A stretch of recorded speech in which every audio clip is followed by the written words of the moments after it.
The term nuzlocke is commonly associated with the Pokemon franchise, as it's easily the most popular way for players to make their Pokemon journeys a bit more challenging. But what if you were to apply this concept to Nintendo's other major franchise, Mario?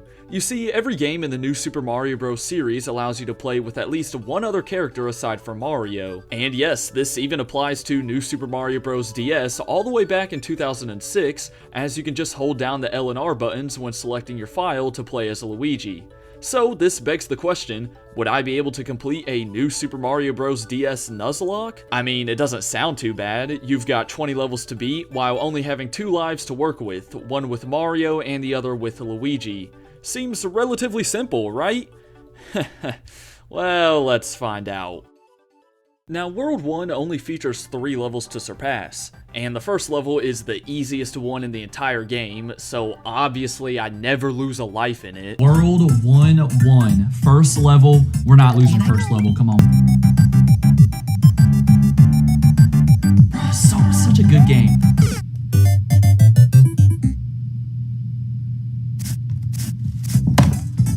I swear, I was just testing to make sure the enemy's collision boxes were working. Anyways, power-ups were definitely going to be important for this challenge, as they would always give me a little extra bit of protection. This includes the blue shell from the Toad House that I always unlocked by finding the secret exit in 1-2.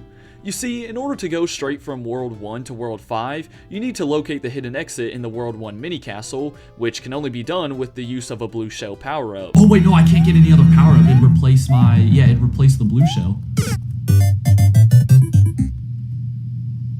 That would be if I can make it there in the first place.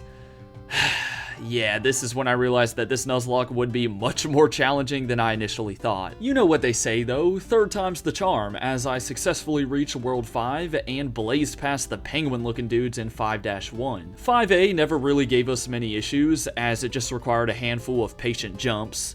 Minus maybe one time. How is he not taking a hit? I'm just kidding. What is that? Nonetheless, attempt number 3 was going smoothly heading into the World 5 mini castle. Okay, well that's nice. Looking back on it though, I made this level harder than it needed to be, as we never struggled with it again. But a Mario death meant it was time for Luigi. It's also worth mentioning that around this point, I realized the importance of grabbing star coins, since they're your only way to save progress other than beating a castle or entering a new world. As you can see here, I was forced to replay 5-A using Luigi, since back in these days, you didn't get no little free autosaves after every level. Despite that, we managed to complete the World 5 mini castle, bringing us to the first level that featured one of my most hated enemies, Snailicorns. These losers would always camp out on the edge of whatever platform I was trying to jump on, and of course they're immune to the fire flower. Fortunately, I got better at handling these guys, and I was basically guaranteed to make it to the secret exit in the World 5 Boo House, since it was so easy to get to. This brought us to 8-1, which played host to another disgusting enemy, the Crowbers. I think I can say that crows are now one of my least favorite animals, because they were so unpredictable in this level.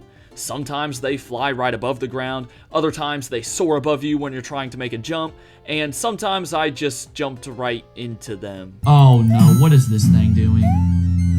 Are you kidding?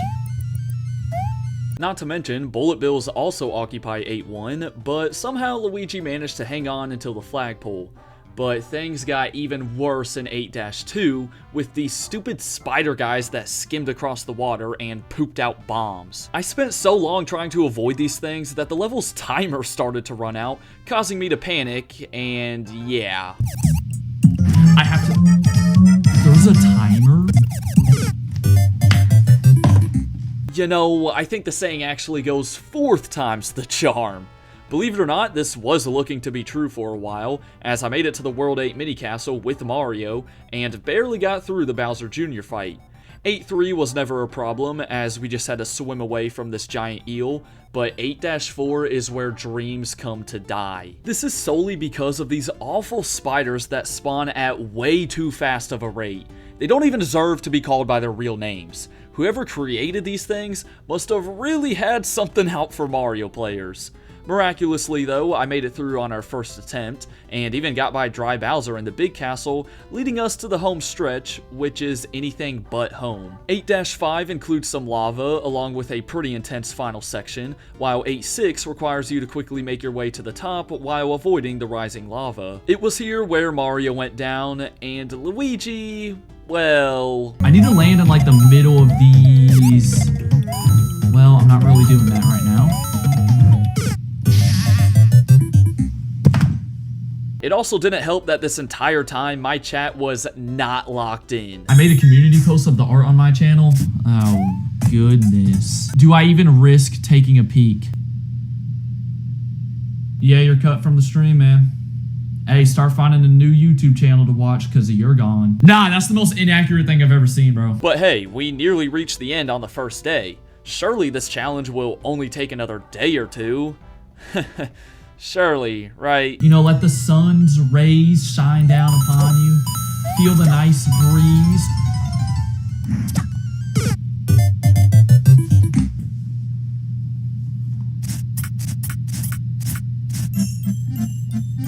Yeah, that about sums up day 2. I didn't even get past 8-4 thanks to those rage-inducing spiders. So on to day 3. We set a new PB here as Luigi clutched up in 8-6 and also made it through the Gauntlet of Koopas in 8-7, but 8-8 is where things fell apart. No, literally, the map falls apart in this level, especially near the end, which is where I perished. Okay, you know, it's a common misconception, but the saying actually goes 20th times the charm, yeah. Look, I was struggling at this point, man. But on the 4th day, I sprinted through 8-8 and reached mini castle number 2 with both Mario and Luigi still alive.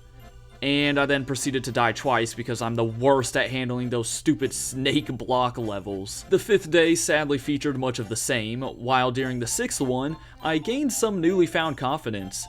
This is thanks to the fact that, although I had my best run end at the second to last level, we played through the end of the game, and I realized how easy the final castle is. All it involves is some thwomps and flamethrowers that just take some patience to avoid. So I had a good feeling that we would be completing this Nuzlocke exactly 1 week after starting it on day 7. And this feeling was coming to fruition, as for the first time I headed into the final level with only Luigi alive, and I even made it to the boss battle with a fire flower. All I had to do now was take out Bowser Jr. and his father. All we gotta do is hit the button.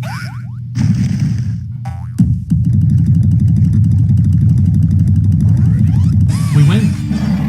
That's it.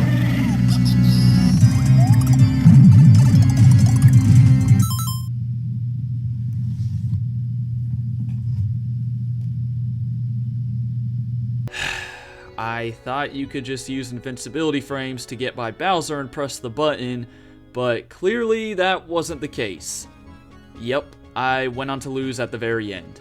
So, despite the fact that I wanted to sit and cry in a corner for the rest of the day, I was determined to give it one last shot. And thankfully, we got right back to the last castle with Mario... with Luigi, and I was not about to choke for a second time.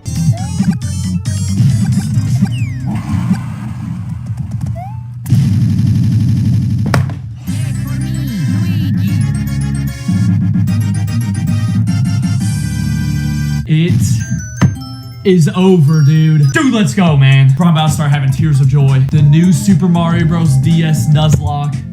Just like that. Well, it looks like we finally figured out how the saying goes. 136th time is the charm. Or however many attempts I made. I don't know, that's just an exaggeration. Anyways, I hope y'all enjoyed that unique Nuzlocke variant. If you did, make sure to drop a like and hit that sub button, as it really does help out the channel. I also live stream here 4 times a week, so be on the lookout for those. For now though, have a great rest of your day, and until next time, deuces.